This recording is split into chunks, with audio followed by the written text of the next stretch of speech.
let's get this. We are on Pei Aleph Amid.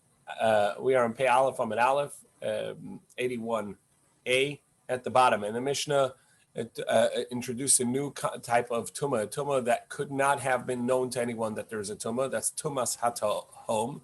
The tumah, literally in the depths, as we'll see later what this is, where there's no way that the person could have known, and really no one else would know of this tumah. And that the tzitz would be maratza, the tzitz would atone and validate that korban. And the question the Gemara has is, this is true by a nazir and by a korban pesach, where we said that even though that the korban is meant to be eaten, if the lamb itself, the korban itself becomes tamei, that this will atone for it and validate it, even though that nobody can eat it because it is tamei. The question the Gemara had is, what about the korban tamid, the daily tamid? If the Kohen himself is tamei, and the Kohen himself is tamei, would this validate just by the daily tamid offering, just like it would validate by the korban pesach and by the nazir? So the third to last line of Pei Aleph Amid Aleph, Amar Rabba. So Rabba said kal v'chomer. There's a kal v'chomer, an argument, a fortiori argument, where this is more logical than what we already know. If in a place where, if you know that the Kohen is tamei, you know the person is tamei, meaning by a nazir or by the korban pesach, where if he were for sure tamei, it would be invalid. Now that he's not for sure tamei, only retroactively do we know that he was tamei from something that we could not have known that he was tamei, that would be valid. So for sure, in a place where if he was tamei, it would be tohar, such as in a case, it would be valid, such in a case where there were the majority of the community with tamei, and that would validate the korban. And now we go to Pei Aleph Amid Beis. That wouldn't we say for sure that the tumas hatahim, this unknowable tumah, is going to be valid? So Gemara now challenges and says, something that in logic that makes sense, but since this isn't a Torah din that's written in the Torah, where you could have such a logical argument, a kal v'chomer, but you can't do that for a halacha l'Moshe Sinai, for a oral tradition halacha from that Moshe passed down from Sinai. Amri Amida Inina kal v'chomer mehalacha. Can we say such an argument for halacha to make a kal v'chomer and say if it's true in that case, it's for sure true in this case as well? Vatani, we learned Amalei Rabbi Eliezer. So Rabbi Eliezer argued to Rabbi Akiva, and this is in a discussion about the tumah of ohel of a mace. When you have a deceased person in a ohel, a tent, under the same covering of somebody as something or someone else, so there's a tumah, and that would create a tumas mace, a tumah for coming to contact with the dead. But there's a limit. There has to be a certain amount of that deceased person. So it would have to be most of the skeleton, or if there's a revius of dam, let's say about 3 ounces of blood,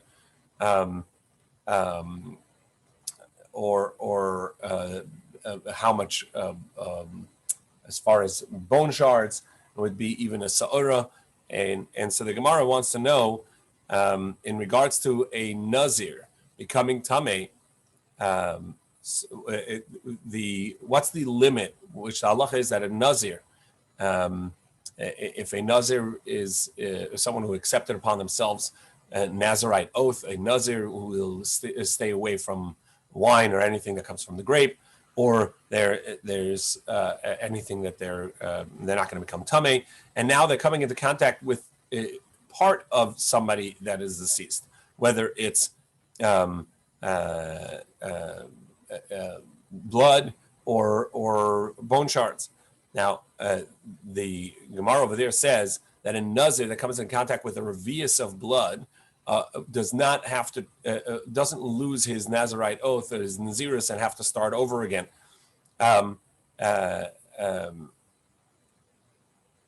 even if whether he touched it or carried it. And for that, Rabbi Akiva said, wait, but if the bone, which is even the size of a barley, would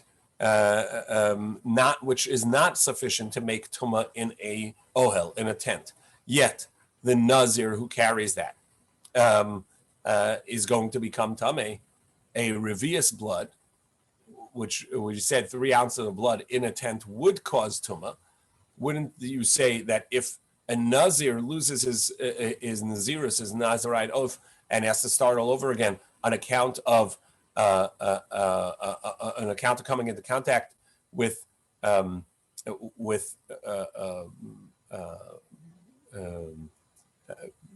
blood, for sure he should lose his nazirite oath, because that's obviously a more severe tumah, because in a tent it's more severe tumah. To which Rabbi Eliezer says to Rabbi Akiva, "Etzem kasara halacha." Well, how do we know that the nazir becomes tameh for carrying even a barley size of a bone shard from a deceased person? That's a halacha mishmei Sinai.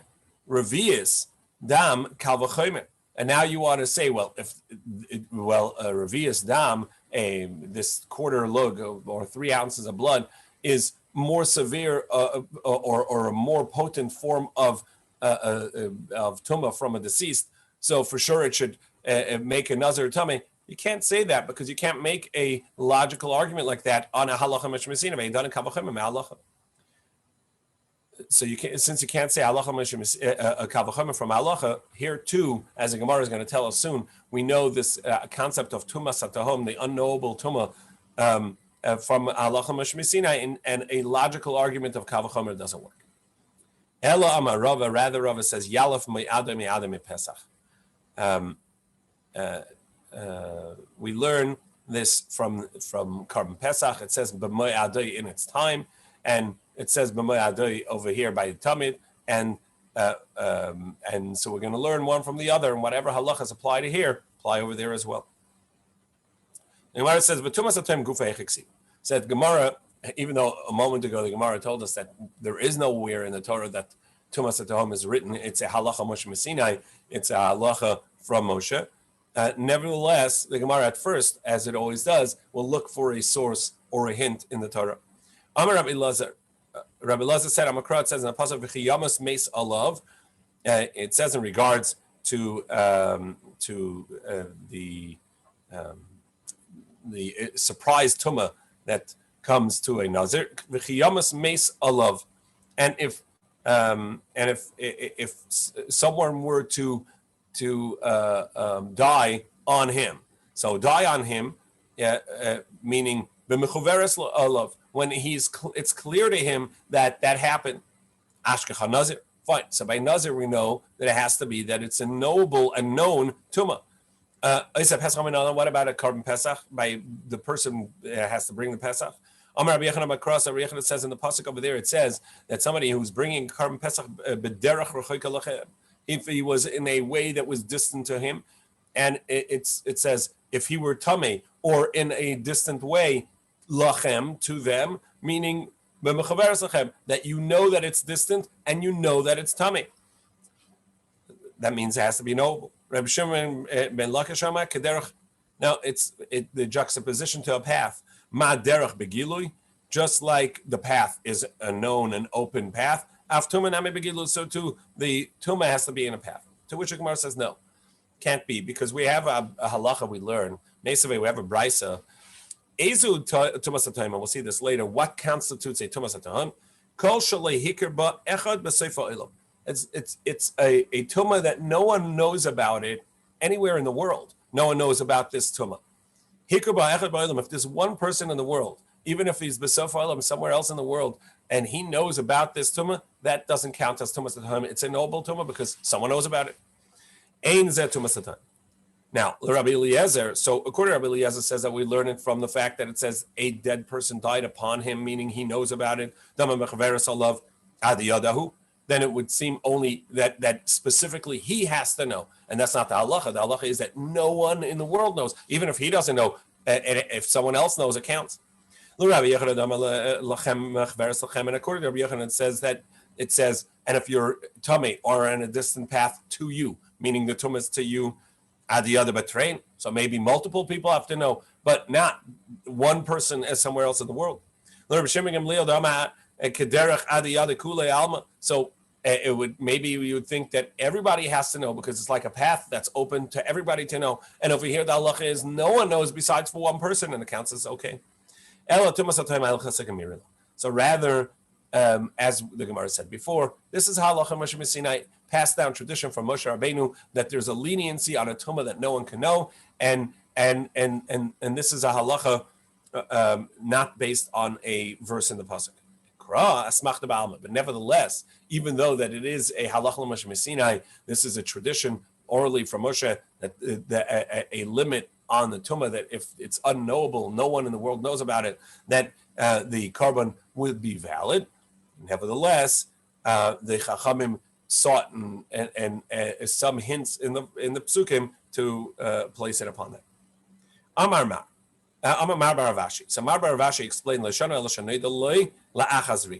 in our Mishnah, at the first attempt of the Gemara here is to say that this that we said that it's going to be valid by tumas atahim, when it was an unknowable and unknown tumah, that the korban would be valid. This is only if when he found out about it finally, it was already after the spritzing of the blood.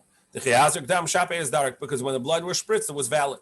So Gemara says, but if it was known to him before spritzing the blood, meaning they shechted the blood and received the blood and brought it to his back, and then they find out, wait, the owner of the korban, or as we said, maybe the kohen of the korban that's doing korban, had become tamei by coming into contact with the tumas atahim, an unknowable tumah, then it's not going to be valid. So we have a question. Somebody finds out that there was a deceased person laying across the path where they had the path they had taken to come to the Beis Hamikdash to bring the korban. Shel derech. Now, letruma, if he was, this was a path to get to teruma, which a kohen is to eat tamei. So then this person is going to be considered retroactively tamei. However, lenazir v'as pesach, if he was coming to bring a korban as a nazir or as a to bring his korban pesach tohar, then it's going to be that we see him as tohar, because it was, as we understand this to be, a unknowable tumah. This person was deceased and covered up, and no one could have known that it was there. So it's going to be tohar. Tohar meaning that the person constitutes as valid for the korban to be brought, and it's not going to be retroactively tamei. V'chol tamei v'tar lahabohu. And when it says tahor, it doesn't mean that, okay, ex post facto, we're going to say the korban is valid. No, the person is tahor, meaning you could go ahead and spritz the blood on behalf of him. You can bring the korban on behalf of him. So we see that it is he is valid, and it is even before the spritzing of the blood of the korban, we're going to say that you can go ahead and continue to spritz the blood. So rather, what would we say if it said, this is what it said, Amar Bar Avashi, it's not only if after the spritzing of the blood you found out that this person crossed over a unknown body, that it's going to be a valid korban. Even if it was known before the spritzing of the blood, and now the kohen has to spritz the blood knowing that the owner that brought this korban had been tamei, even if it was known beforehand, the tzitz will atone and validate this korban, and you can spritz it because it's a tumas atahom. And as the Gemara is going to go through this case right now. Gufa. So let's analyze this scenario. Somebody found out that there was a deceased person laying across the path. So for sure, wherever they cross over this path, there was a deceased person that they had crossed over, and they are tamei. So the teruma tamei. For teruma, they're going to have to count that they are tumah. They are tamei. Lenazir v'asa pesach. However, for doing the korban of a nazir or pesach, the Nazirite korban or the pesach korban, he's going to be counted as tahar. It's a tumas atom, unknowable and unknown tumah, and he's going to be valid. And this is that we said that for teruma we're going to constitute it as for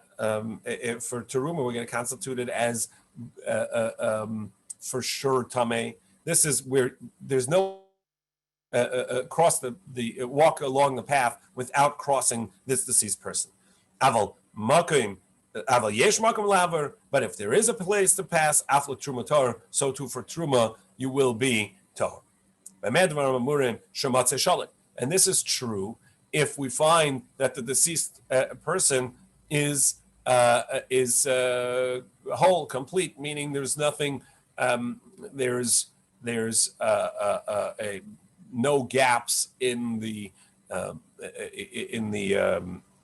body here. So wherever you go, you're going to have crossed over and come into contact with this deceased. Aval meshubar mafurak, but if it's broken apart, whether it's a skeleton and the limbs and the bones are broken apart, or it's a dismembered person, tahor. So then you can assume he's tahor because you don't know that he came into contact because he could have walked straight through. Shema bein haprakim, maybe he walked between the parts. Ubekever. However, that's not a valid idea in a proper grave, because in a proper grave, the entire grave causes tumah. So even if the limbs inside there are no longer intact, nevertheless, there's tumah even on the area between the parts. Because the Torah says if somebody came into contact with the deceased or a bakaver or in a grave, so we see that the grave will combine the entirety of that space as a space of tumah for the deceased that's laying there. And this would only be true that there's a chance that he missed it, and therefore you don't have to assume he became tameh when he's walking, so he could have walked between the parts. But if he's actually being carried, so he's in a sedan and a few people carrying him, we are about 10 lines before the Mishnah at the bottom of the page. So if he's in a sedan being carried, or he's riding on in a carriage or something, so tummy, so he's got to be tummy lafisha mahalish baraglov, because if he was walking on his by foot, so it's possible that he walked between the parts and didn't end up touching it. And also possible that he didn't lean over it, so he wasn't like a ohel, a tent. He wasn't like leaning over and in the ear space of the deceased. Aval to'un, but if he was being carried in a sedan, a rachav, or in a carriage, so then it's impossible he didn't either touch or yahil, or at least be a cover over. Also, and this is talking about an unknowable tumas hatohim. Aval tumah yedua, but if it was known that there was somebody tummy there, there was a source of tumah there, tummy, then it's going to be tummy. This idea, the leniency that we're talking about here, is the tumas hatohim, the unknowable, unknown tumah. So what constitutes an unknowable a tumah of the depth, meaning that no one knows about it? It says that there isn't one person even at the other end of the world, one person in the world that knows about this. But if there's one person anywhere in the world that knows about this, that's not a tumas hatoim. We are on 81b, about 4 lines before the Mishnah at the bottom. But if somebody knows about it, it doesn't constitute tumas hatoim. Matzei tamun beteven of offer b'tzroiris. If this deceased person was covered by dirt, dust, straw, stones, etc. Harezi tumas hatoim. If it looks like this person had unfortunately died there, and over time things fell over him, and it was unknowable, it looks natural.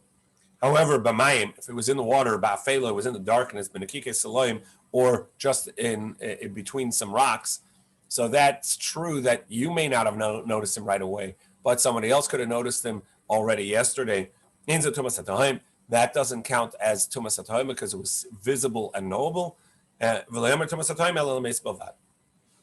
also, as we saw earlier, this tumah that an unknowable tumah is going to be considered as retroactively okay, and that the tzis will atone for it and make the carbon valid, it's only true in the tumah form of having come into contact with a dead person. So back to the Korban Pesach, we have the Korban Pesach had become tummy, and when the halachas of when you bring the Korban Pesach as a community, if you're tummy, or individuals that will bring it to the second Pesach, and when that applies, here we have some halachas of what happens to the meat that became tummy. So nitmesh shalom aruba. If the entirety of the lamb or part of the lamb became tummy, you have to burn it, and you have to do so in front of the Beis Hamikdash. And there's me'atzem haracha, from firewood that comes from the Beis Hamikdash, from the ma'aracha, which is the pyre on the Mizbeach. So you have to use Beis Hamikdash wood and do it in front of Beis Hamikdash, and the Gemara is going to tell us why. Two opinions. So nitma b'mi'utay, however, only a small part of it became tummy, or some of it was left over. Saying you can burn that in your own courtyard, and anywhere in Yerushalayim, same or on your rooftops, wherever it is. Using your own firewood, your own fuel. However, people that were stingy and don't want to use their own wood, they would go and burn it in front of the Beis Hamikdash from the outside maracha, because they wanted to use the Beis Hamikdash firewood, so they didn't have to use their own firewood. Now, what's the reason for the people that would come and burn it, have to burn it, if the majority or the whole of the carbon became tummy, that they would have to burn it in front of the Beis Hamikdash? My time, to shame them. This is a Korban Pesach, comes once a year, a great opportunity, and you got it tummy, and this would encourage people not to do it. That's what Rabbi Tzvi said. Nitma miyuta, if only a little bit became tummy, so then you can burn it in your own courtyard. For a minute, we ask a contradiction. We learned the halacha that if somebody was leaving Yerushalayim and found that the carbon that he still had with him part of the Korban Pesach, now you're not allowed to take it out of Yerushalayim. So he remembers he has some carbon with him and is not supposed to take it out of Yerushalayim. So now it became invalid just on the account that it was taken out of Yerushalayim. Im avar tzofim, if he passed the area called tzofim, let's say Mount Scopus, because tzofim means where you can see. So then you can burn it already in your wherever you are. However, bimlav, but if you're still within that area where you can still see the Beis Hamikdash, we're now on pay base Amid Aleph 82a at the top. You have to go back and burn it lefnei habira, in front of the Beis Hamikdash mi'atzem haracha, from the fire from the wood of the Beis Hamikdash. So you see, even if it's not the majority of the carbon, even for a small amount, you have to go back and burn it in front of the bira from using the fire wood of the Beis Hamikdash. Says it depends. Are you a homeowner in Yerushalayim? So you can burn it from your own. You have your own wood. If you're a guest, so where are you going to get wood? So you can go. So you have to go back and use the Beis Hamikdash wood. However, Rav Papa says no. Both are talking about a traveler, a guest who doesn't live there. But it just depends. Once you're already traveling, so they're not going to make you find your own wood to burn it. But if you're still in Yerushalayim and you're still wherever you're a guest or wherever you are, so you don't. So just go ahead and find some wood and burn it on your own. Rav Tzvi said, no, that's not logical. Really, it's like what we said before, that there's a distinction. If you're a guest, so you burn it in front of the Beis Hamikdash. If you're a homeowner, you have your own wood. And regardless of whether you travel or not, we're not going to make you find wood. A guest, keeping the Leslie, since you don't have your own wood, that you don't live there. They said, okay, it's like the stingy people who are using the Beis Hamikdash wood. You too, you don't have to go find and forage for some firewood to burn the leftovers of your carbon. You can go ahead and bring it to the Beis Hamikdash and have it burnt there. The Tanan, as we learned in our Mishnah, Tzikanim, the people that are they're stingy. They burn it in front of the Beis Hamikdash in order to benefit from the firewood of the Beis Hamikdash. In other words, the guests too can use the firewood of the Beis Hamikdash and doesn't have to find any of their own wood because they don't live there. Tanar about it. So the Brisa taught. If they want to burn it in their own courtyard, but they're going to the Beis Hamikdash to get the firewood, we don't let them. We don't listen to them. We don't let them do that. If you want to burn it in front of the Beis Hamikdash, but you want to bring your own wood, now we don't let you do that either. So now the Gemara says, why? We understand. Don't take firewood from the Beis Hamikdash and bring it to your courtyard to burn it, because you're going to end up roasting marshmallows too. You're going to end up using the Beis Hamikdash for your own pleasure. Maybe there's going to be some leftover wood, but also you're going to use it. You're going to be benefiting yourself, and that's me'ilah. That's a misuse of hektish by benefiting for yourself from hektish. So if you're going to use Beis Hamikdash wood, you have to do it at the Beis Hamikdash. We get that. But if you want to use your own wood in front of the Beis Hamikdash, what's wrong with that? You're just saving the Beis Hamikdash money. My time of life. So Rav Yosef says this is a sensitivity to people who can't afford or don't have their own wood, and they're coming to use the Beis Hamikdash to burn it, and you're going to burn their leftovers of their carbon. So they come in the Beis Hamikdash to get some firewood, and you come and show up with your own wood. That's insensitive to them. So in order to not embarrass anybody that can't afford it, we say anybody that comes to use the Beis Hamikdash, comes to burn it in front of the Beis Hamikdash, can use the wood of the Beis Hamikdash, and this gives the leeway to those that don't have means, that don't have firewood, that they can do it. This is a concept that we find many times in halacha, not to embarrass people that don't have it. Various halachas of to have a symmetry, whereas certain halachas for a chassan, for a bridegroom, certain halachas, Rabbi Gamliel enacted that everybody has shrouds in burial and not to have fancy caskets because not to embarrass people that can't afford it, and many other halachas like that. So in any case, there's a concept, not to embarrass people that can't afford it.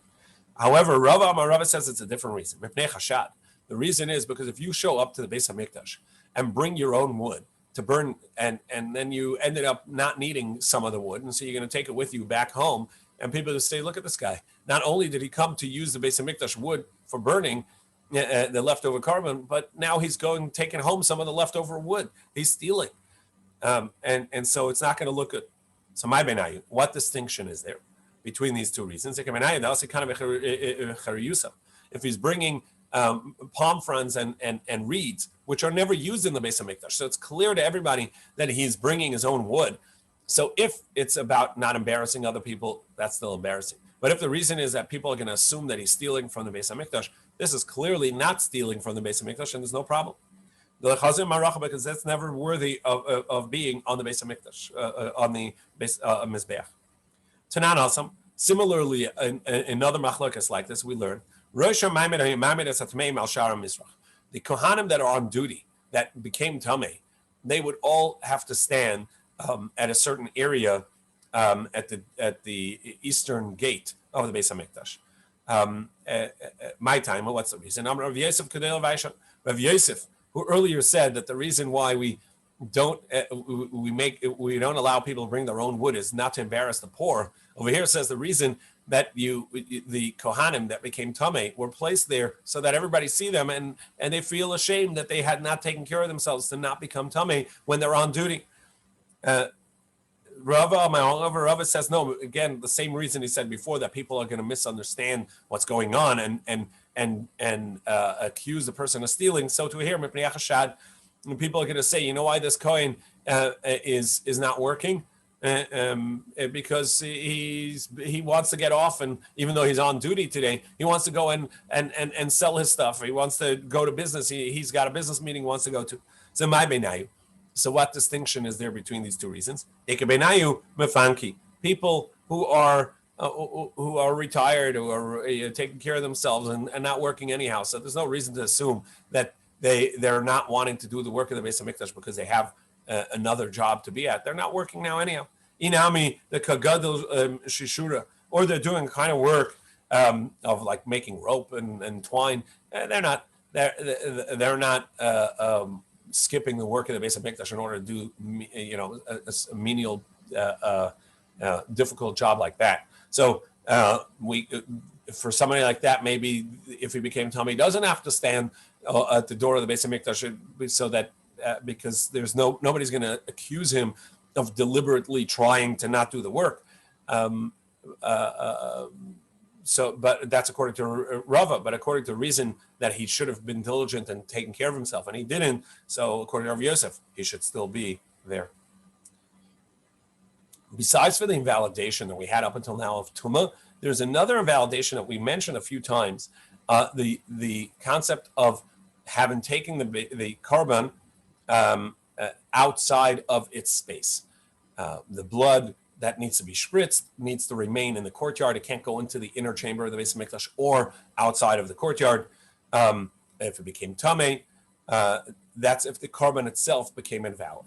There's invalidations, as we saw, of the carbon is invalid because the owner has become invalid. The owner became tamei. Now, there's a distinction. When it's an intrinsic invalidation with the carbon itself, the blood became tamei, the blood was taken out of where it's supposed to be, and now you can't spritz the blood. The carbon itself is invalid. So then you can burn the carbon right away because it's useless at this point. It cannot be brought. Whereas if the invalidation is not in the carbon itself, the carbon is perfectly fine. There's a secondary invalidation. In this case, the owner became tamei, or we've seen earlier other secondary invalidations. So you can't burn it right away. You have to wait till the next day to burn it. That's his first interpretation of that's the halacha, and that's the way the Gemara, the Mishnah is going to say it right now. So Pesach, the carbon Pesach sheyatza, that either the meat or the blood was taken out of the area that it's allowed to be. Oisha nitma, or the lamb itself, the carbon itself became tamei. Yisarf miyad, it can immediately be burned because it's intrinsic invalidation in the carbon. Nitma habaylim, if the owner became tamei, oisha mesa, or the entire group passed away, to uber tzurase.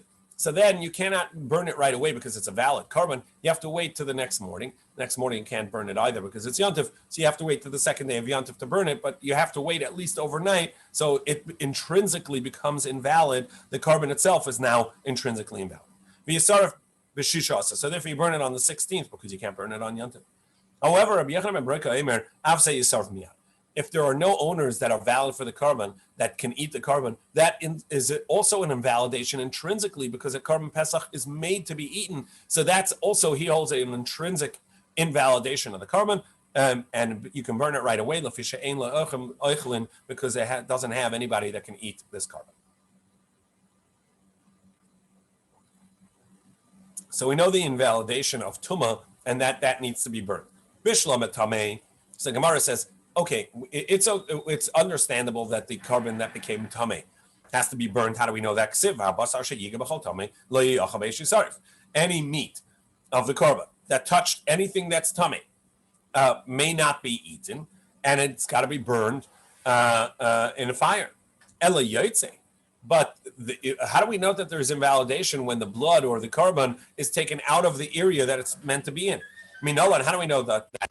So the Gemara tells us, brings the pasuk, on the day of the inauguration of the Mishkan, Nadav and Avihu, Aharon's two sons, died when they brought a foreign fire into the service of the Mizbeach.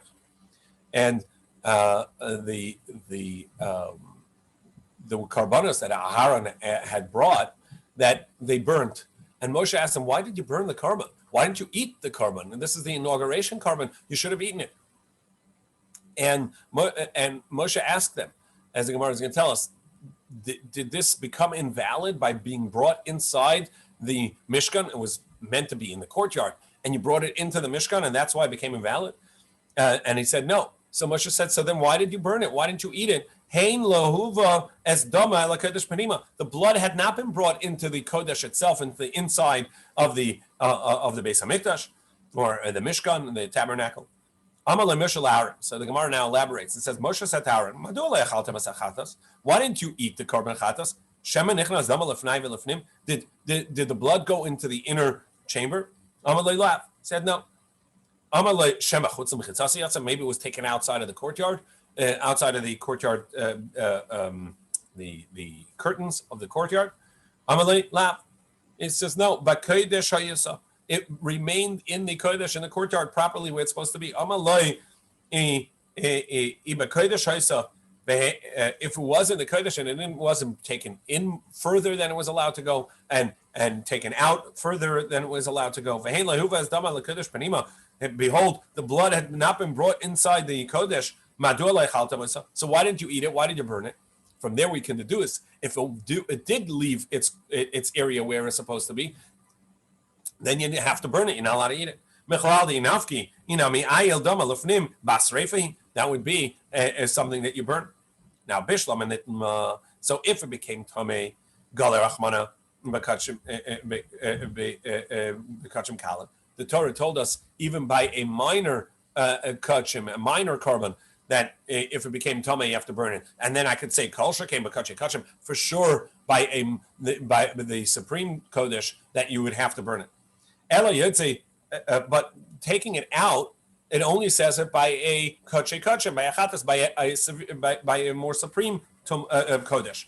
Ashkechan kachim, by the supreme kodesh, kachim kalam. But by a minor kodesh, how do we know there too that if it was taken out of its area that it becomes invalid?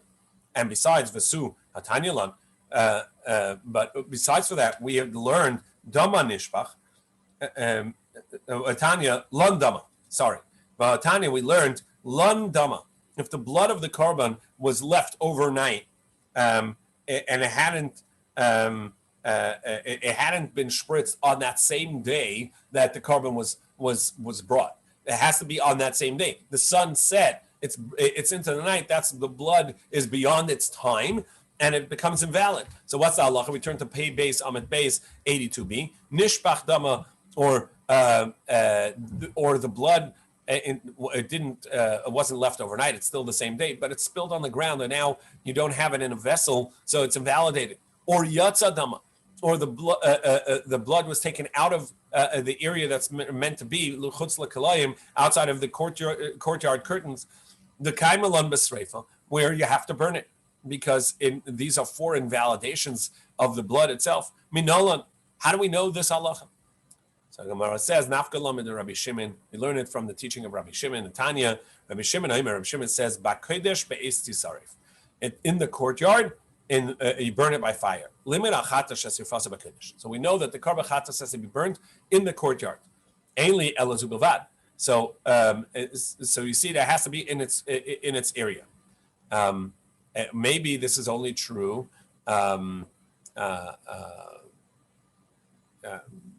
Only for the blood. Sharp sule kachim. How do we know other in kodesh, supreme holy parts, of emure kachim kalam, and even the limbs of a minor kodesh, because that's meant to be in the courtyard, because it's not supposed to be taken out. The minor kachim can be eaten and in the rest of Yerushalayim, but the parts that go on the mizbeach have to remain in the courtyard.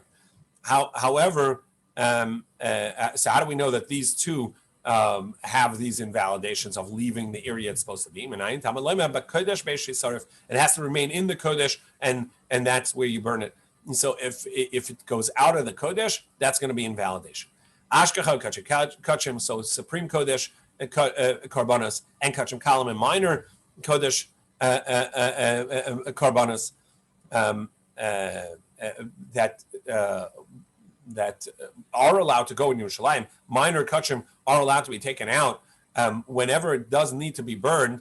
So any other invalidation that it has, how do we know that you burn it? Ella kol psula bekodesh b'sreifa. Any invalidation in the kodesh it needs to be burned. Loishno kachim kalim. No difference if it is a minor carbon, loishno kachim, or a major, a supreme kodesh. Gemara Gemirla. It's not based on the psukim. This also is a halacha Moshe Sinai, a tradition from Moshe, from Sinai down to our days, that the halacha is that a carbon that becomes invalid, any of these forms of invalidation, it needs to be burned. V'chatas ta'aharon, And even though that we have a verse that we learned it from the story of Moshe telling Aaron, hey, the blood didn't go in or out of where it's supposed to be, so why did you burn it? That was just the story and how it happened and what Moshe said to him. But the halacha was known not from that pasuk, but from the tradition that Moshe said that anytime it leaves its area, it needs to be burned. Tomorrow we'll continue with the concept that certain things, even intrinsic invalidation, have to be. We said any carbon with an intrinsic invalidation gets burnt on that very day. We have some opinions that say no, even an intrinsic invalidation has to be burnt the next day. Where do we know that from? So that's the end for today. See you, Bez Hashem, tomorrow morning. Kol Tov.